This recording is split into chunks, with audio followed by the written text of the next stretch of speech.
ఉమ్మడి విశాఖ జిల్లాలో ఆ మాజీ నేతకు ప్రస్తుతం షాక్ తగిలిన పరిస్థితి కనిపిస్తుంది. అనుకున్నది ఒకటి, అయినది మరొకటి. దీంతో డామిట్ ఆ మాజీ ఎమ్మెల్యే కథ అడ్డం తిరిగిందని అనుకుంటున్నారట. ఆ నియోజకవర్గ కార్యకర్తలు, ఆయన్ని నమ్ముకొని ఉన్న రాజకీయ నేతలు, అలాగే మొదటి అటెంప్ట్లోనే ఎమ్మెల్యేగా విజయం సాధించి అసెంబ్లీలో అడుగుపెట్టారు. పిట్ట కొంచెం కూత మాత్రం ఘనం అనే స్థాయిలో పేరు ప్రఖ్యాతులు తెచ్చిపెట్టుకున్నారు ఆ నేత. అలాగే ఇక రెండవ పర్యాయం కూడా గెలుపు తన తలుపులు సునాయాసంగా తడుతుందన్న ధీమాతో ఉన్నారు. కానీ సీన్ రివర్స్ అయింది. గత ఎన్నికల్లో లోకల్ నాన్ లోకల్ అనే ఫీలింగ్ తీసుకొని వచ్చినప్పటికీ ఆయనకు ఓటమి తప్పలేదు.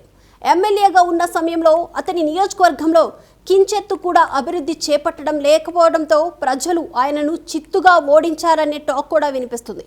ఇంతకీ అది ఏ జిల్లాలోని నియోజకవర్గం, ఆ నేత ఎవరో ఈ స్టోరీ ద్వారా తెలుసుకుందాం.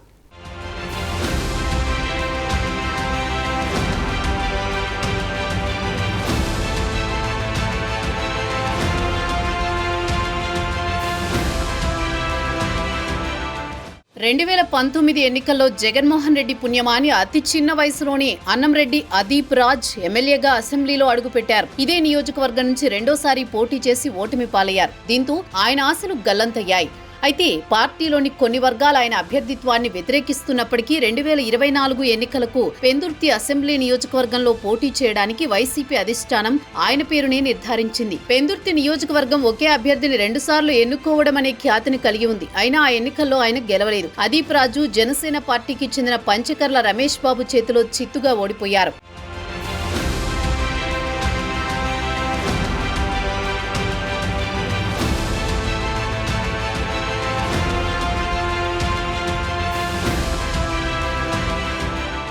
ఇక పెందుర్తి నియోజకవర్గ వైసీపీ పార్టీకి చెందిన నేతల్లో అన్నంరెడ్డి అదీప్ రాజ్ ఒకరు.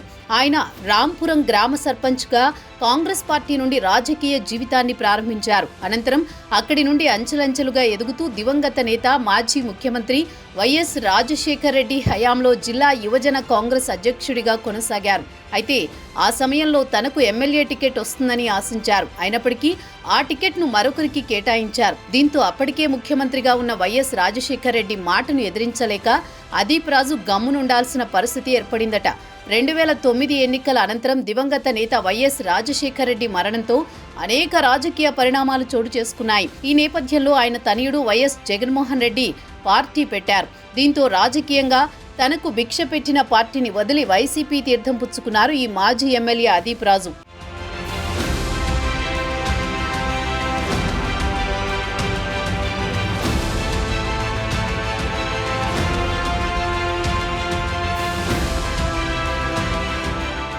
అప్పటికి పిన్న వయస్కుడిగా ఉన్న అదీప్ రాజు ఒకానొక సమయంలో జగన్కు నిత్య భజన చేసిన అది ప్రాజెక్టు ముందు వరుసలో ఉండేవారన్న గుసగుసలు వినిపించేది. దీంతో పెందుర్తి నియోజకవర్గంలో ఎంతో మంది సీనియర్స్ ఉన్నప్పటికీ వారందరినీ కాదని మాజీ ముఖ్యమంత్రి వైఎస్ జగన్మోహన్ రెడ్డి అన్నంరెడ్డికి ఎమ్మెల్యే అభ్యర్థిగా టికెట్ ఇచ్చారని ఆరోపణలు అప్పట్లోనే వినిపించేవి. దీంతో 2019 ఎన్నికల్లో రాష్ట్రంలో ఫ్యాను పార్టీకి సింపతి ఉండడంతో ఆ హవాలోని అదీప్ రాజు గెలిచారనే టాక్ వినిపించింది. 2024 ఎన్నికల్లో ఆయన ఓటమి పాలయ్యారు. అనంతరం వైసీపీ పెందుర్తి నియోజకవర్గ సమన్వయకర్తగా, ఆ పార్టీ యువజన రాష్ట్ర కార్యనిర్వాహక కార్యదర్శిగా బాధ్యతలను చేపట్టారు.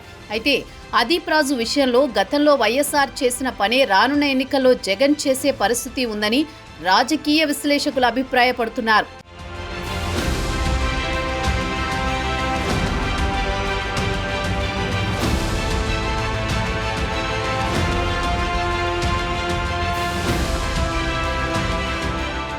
గడిచిన 5 ఏళ్లలో పెందుర్తి నియోజకవర్గ ఎమ్మెల్యేగా ఉన్న అన్నంరెడ్డి అదీప్ రాజు ప్రజలకు ఇచ్చిన మాటను ఏ ఒక్కటి కూడా నెరవేర్చలేదన్న ఆరోపణలు లేకపోలేదు.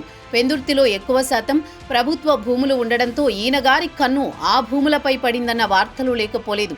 దీంతో గత 5 ఏళ్లలో తాను ఆడిందే ఆట పాడిందే పాట అనే చందాన పెద్ద ఎత్తున భూ కబ్జాలకు ఈ మాజీ ఎమ్మెల్యే పాల్పడ్డారు అన్న అపవాదు మూటగట్టుకున్నారట. అయితే గడిచిన అసెంబ్లీ ఎన్నికల్లో ప్రస్తుత కూటమి పార్టీకి చెందిన జనసేన పార్టీ ఎమ్మెల్యే పంచకర్ల రమేష్ బాబుపై పోటీ చేసి చిత్తుగా ఓడిపోయారు. మరోవైపు పరవాడ జవహర్లాల్ నెహ్రూ ఫార్మాసిటీకి ఆనుకొని ఉన్న తాడి గ్రామానికి ఈ మాజీ ఎమ్మెల్యే ఒకరోజు కూడా సందర్శించిన సందర్భం లేదట. దీంతో గత ఎన్నికల్లో ఈయనను చిత్తుగా ఓడించారనే వాదన అప్పట్లో పెను దుమారం రేపింది. దీంతో ఈ మాజీ ఎమ్మెల్యే నమ్మిన వారిని నట్టేట ముంచారన్న అపవాదు కారణంగా ఓటమి పాలయ్యారన్న గుసగుసలు అప్పట్లో బలంగా వినిపించాయి.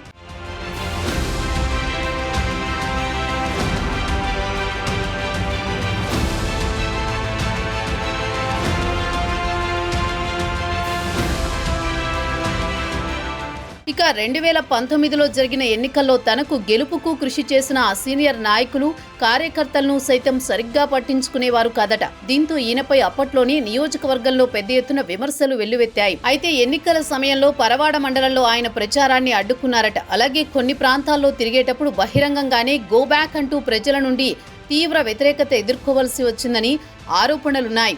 అయితే ఎన్నికలకు ముందు మేకపోతు గాంభీర్యం ప్రదర్శించారు. అయినప్పటికీ ఎన్నికల తర్వాత అప్పుడప్పుడు మాత్రమే బయటకు వస్తున్నారన్న వాదనలు లేకపోలేదు.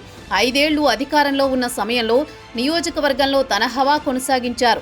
నిరుద్యోగ యువతకు ప్రభుత్వ శాఖల్లో ఉద్యోగాలు ఇప్పిస్తానంటూ కొంతమంది నాయకుల ద్వారా డబ్బులు వసూలు చేసినట్టు పెందుర్తి వాసులు ఆరోపిస్తున్నారు.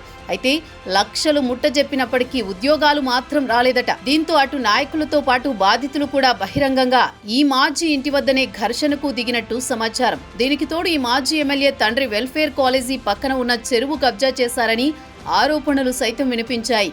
ఈ ఇష్యూపై అప్పటి ప్రతిపక్షమైన కూటమి నాయకులు పెద్ద ఎత్తున ఆందోళన బాట పట్టారు. దీంతో ఈ విషయం తెలుసుకున్న నేటి ముఖ్యమంత్రి చంద్రబాబు చెరువు కబ్జాపై అడ్డుకట్ట వేయడానికి ఆ గ్రామాన్ని సందర్శిస్తానని ప్రకటించారు. చంద్రబాబు వస్తున్నారన్న విషయం తెలుసుకుని తన అనుచర గణంతో రహదారుల దిగ్బంధనం చేశారు. దీంతో స్థానికంగా ఈ మాజీ ఎమ్మెల్యే తీరుపై పెద్ద ఎత్తున విమర్శలు వినిపించాయి.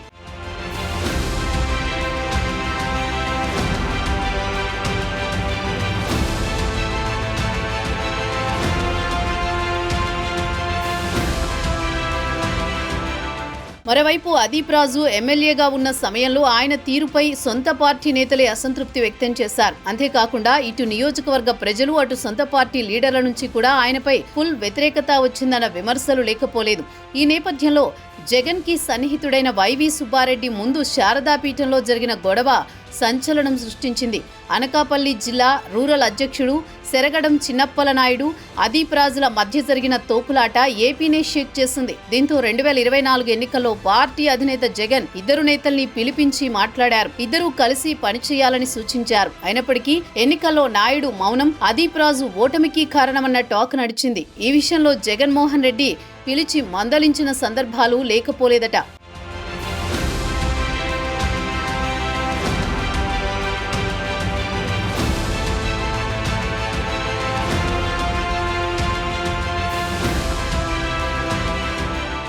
అయితే గ్రేటర్ విశాఖ ఎన్నికల్లో పక్కా గెలుపు ఉన్న వారికి మాత్రమే పార్టీ టికెట్ ఇవ్వాలని జగన్ ఆదేశించారు. అయినప్పటికీ పార్టీ అధ్యక్షుడి మాటను సైతం లెక్క చేయలేదు. తనకు అనుకూలమైనటువంటి వ్యక్తులకే కార్పొరేషన్ ఎన్నికల్లో టికెట్లు ఇచ్చారట. దీంతో అప్పటికే అదీప్ రాజుపై గుర్రుగా ఉన్న వైసీపీ శ్రేణులు టీడీపీ అభ్యర్థులకే మద్దతు పలికారని వాదనలు సైతం వినిపించాయి.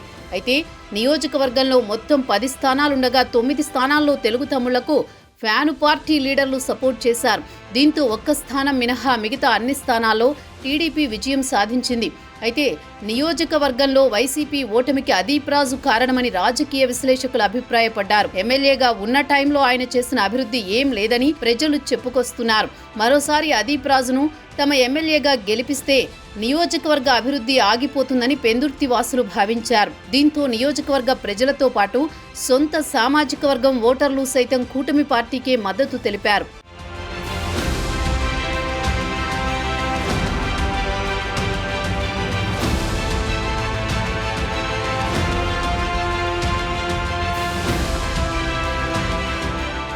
ఇకపోతే గత ఎన్నికల్లో ఊహించని రీతిలో ప్రత్యర్థి కంచర్ల రమేష్ బాబు చేతిలో అదీప్ రాజు ఓడిపోయారు.